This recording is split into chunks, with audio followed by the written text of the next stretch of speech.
Hey everybody, this is Steve Moore, owner of Run More, and today we're talking about a brand new shoe from Hoka called the Hoka Kawana.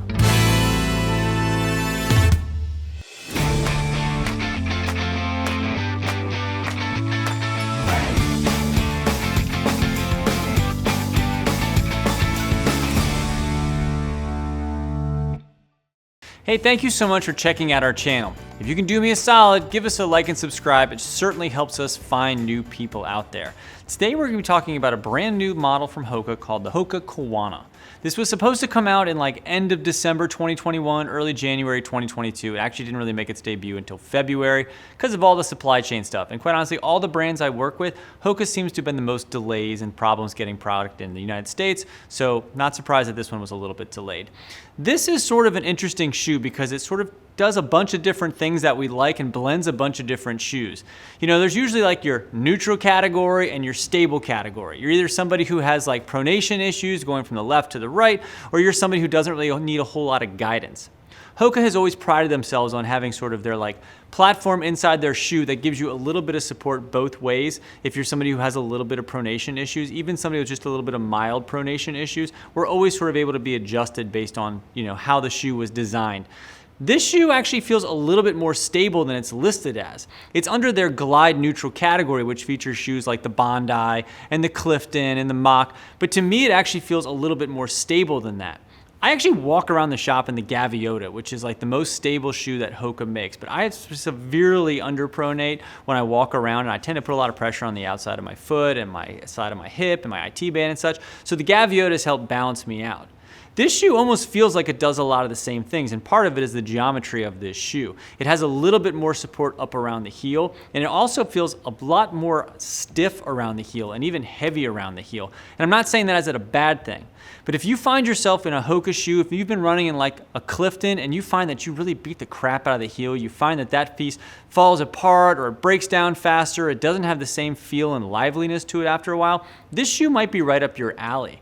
It has a more flat, widened, and even the geometry of this shoe is different to give itself a little bit more support around the heel.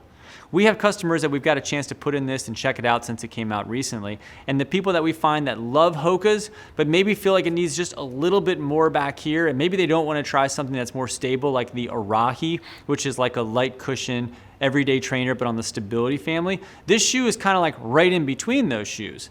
And even the weight of this shoe is sort of different from Hoka on this family. Stuff like the Clifton and such comes in at an 8.8 ounce shoe on the men's side. This shoe is 10 ounces. So it's not quite the same weight as the Bondi, which is a max cushion neutral shoe from Hoka, but it's not quite a Clifton either. It's toes the line right between. It's taken some characteristics of the Mach a little bit. It's taken some characteristics of the Clifton a little bit, and quite honestly, the way it feels to me, a little bit of the Gaviota. It's sort of all over the place.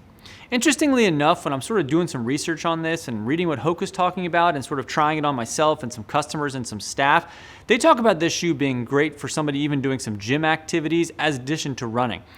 I don't know if I would pull this somebody doing some gym stuff from side to side. It feels a little too heavy and a little bit too bulky for me for somebody who wants to use a Hoka shoe in the gym. If you're doing some treadmill stuff in the gym, that's one thing, but if you're taking a Zumba class and such, this might not be the first shoe that I would pull.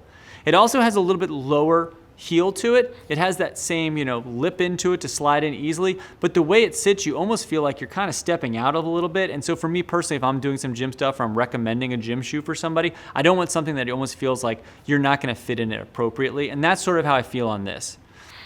It is a nice fast shoe though, because it has a little bit more firmness to it. I can tell the characteristics of the Mach that kind of make it want to go fast. This still has some of that as well. So it really is a blend of a bunch of different shoes. I like it much more, again, for a running shoe than a gym shoe, but you can certainly use it as an all-day walking shoe because when people come in the shop and they want an everyday shoe for work and such like that, I would say 73% of the time, they're going to walk out with a Hoka.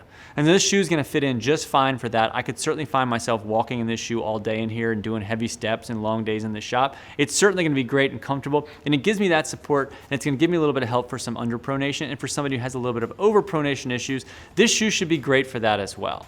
So again, this is the new Kawana. It's $140. Again, it's right between the prices of a bunch of other Hoka shoes. It's quite versatile and it's available now. If you're interested in this shoe, check it out on our website. We'll have a link down below at Let's Run More. And if you enter promo code RUNMORE, you'll save 10% off. We'll ship it out and hopefully you'll like this shoe as well. It's the Kawana. Thank you so much. And if you have any questions, leave it down below and we'll try to get back to you as soon as we can. Thanks.